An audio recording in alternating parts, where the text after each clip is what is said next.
Hi friends, welcome back to my channel. അപ്പോൾ നമ്മുടെ ഇഫ്താർ സീരീസിൻ്റെ അടുത്ത റെസിപ്പി മുളക് ബജിയാണ്. നല്ല കീടിൽ നല്ല മുരിമുല ഉള്ള മുളക് ബജി നമുക്ക് തയ്യാറാക്കാം. ചിക്കൻ റെസിപ്പീസൊക്കെ കഴിച്ച് മടുത്തില്ലേ? അപ്പോൾ നമുക്കിന്ന് ഒരു മുളക് ബജി തയ്യാറാക്കാം. അപ്പോൾ ഇതുവരെയും ചാനൽ സബ്സ്ക്രൈബ് ചെയ്യാതെ കാണുന്നവരാണെങ്കിൽ ഒന്ന് സപ്പോർട്ട് ചെയ്യണേ. അപ്പോൾ ഇതാ നമുക്ക് വീഡിയോയിലോട്ട് പോകാം. ആദ്യം നമുക്കൊരു ബൗളെടുത്ത് അതിലേക്ക് കടലമാവ് എടുക്കാം.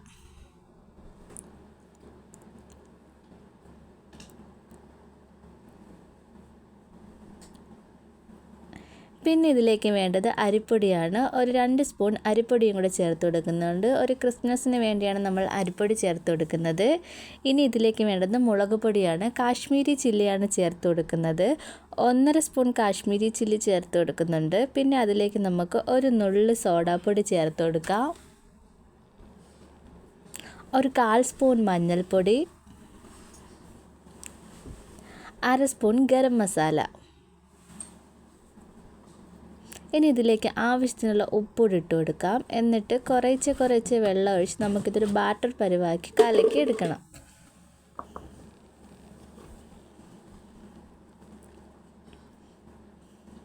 കുറേശ്ശെ വെള്ളം ഒഴിച്ചുകൊണ്ട് തന്നെ കലക്കി എടുക്കുക, അല്ലെങ്കിൽ കട്ട പിടിക്കാനുള്ള ചാൻസ് ഉണ്ട്.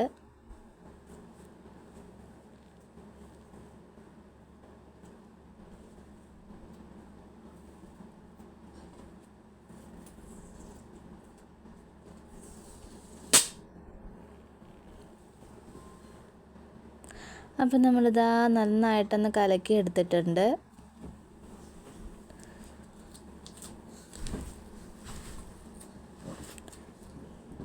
അപ്പം നമ്മളുടെ ബാറ്ററിന് ഇതാ ഈ ഒരു കൺസിസ്റ്റൻസിയാണ് വേണ്ടത്. ഇനി നമുക്ക് വേണ്ടത് മുളകാണ്. നമ്മളിതാ ബജി മുളക് എടുത്തിട്ടുണ്ട്. നല്ല കനം കുറഞ്ഞ മുളകാണ് നമ്മളിവിടെ എടുത്തിരിക്കുന്നത്. നന്നായിട്ടൊന്ന് കഴുകി വൃത്തിയാക്കി എടുത്തിട്ടുണ്ട്. ഇനി നമുക്ക് ആ ബാറ്റർ നമ്മൾ തയ്യാറാക്കി വെച്ചിരിക്കുന്ന ആ ബാറ്റർ നമുക്കൊരു കപ്പിലോ അല്ലെങ്കിൽ ഗ്ലാസ്സിലോ ഒഴിച്ചു കൊടുക്കാം. അപ്പം നമുക്കിതാ മുളക് ഇതുപോലെ നന്നായിട്ട് മുക്കിയെടുക്കാൻ പെട്ടെന്ന് പറ്റുന്നതാണ്. നന്നായിട്ട് മാവൊക്കെ അതിനകത്ത് പിടിച്ച് വരുന്നതാണ്. അപ്പോൾ ഇതുപോലെ നമുക്ക് മുക്കിയെടുത്ത് ചൂട് എണ്ണയിലോട്ട് ഇട്ട് കൊടുക്കണം ഓരോന്നായിട്ട്. ഇതുപോലെ നമ്മൾ ചെയ്യുമ്പോൾ മാവ് നന്നായിട്ട് മുളവിൽ ഇതുപോലെ ഒന്ന് പിടിച്ച് വരുന്നതാണ്.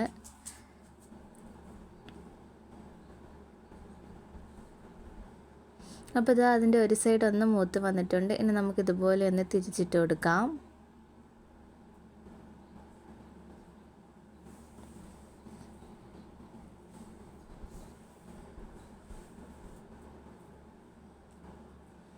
അപ്പോൾ 2 സൈഡ് നന്നായിട്ടൊന്ന് മൊരിച്ചെടുക്കാം. നമുക്ക് നല്ല ക്രിസ്പി ആയിട്ടുള്ള മുളക് ബജിയാണ് നമ്മൾ തയ്യാറാക്കാൻ പോകുന്നത്. തട്ടുകടയൊക്കെ കിട്ടുന്ന അതേ ടേസ്റ്റിലുള്ളൊരു മുളക് ബജിയാണ്.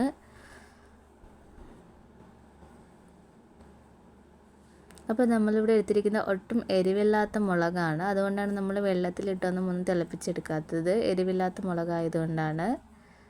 അപ്പോൾ ഇതാ നന്നായിട്ട് മൊരിഞ്ഞ് വന്നിട്ടുണ്ട് നമ്മുടെ മുളക് ബജി 2 സൈഡും. ഇനി നമുക്കിതൊന്ന് കോരി മാറ്റി കൊടുക്കാം.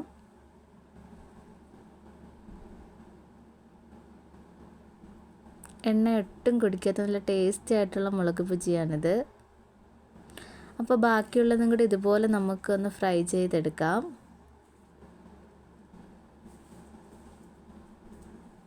അപ്പോൾ ഇതാ ബാക്കിയുള്ളത് നമ്മളിവിടെ ഒന്ന് പൊരിച്ചെടുത്തിട്ടുണ്ട്. അപ്പോൾ നമ്മുടെ വളരെ ടേസ്റ്റി ആയിട്ടുള്ള അതുപോലെ തന്നെ നല്ല ക്രിസ്പി ആയിട്ടുള്ള മുളക് ബജി ഇവിടെ തയ്യാറായിട്ടുണ്ട്. ഒന്ന് ട്രൈ ചെയ്ത് നോക്കണം. അതുപോലെ തന്നെ ഫീഡ്ബാക്ക് അറിയിക്കാനും മറക്കല്ല്. ഇതുപോലുള്ള ഈസി റെസിപ്പിയുമായിട്ട് ഇനിയും കാണുന്നവരെ bye and thank for watching.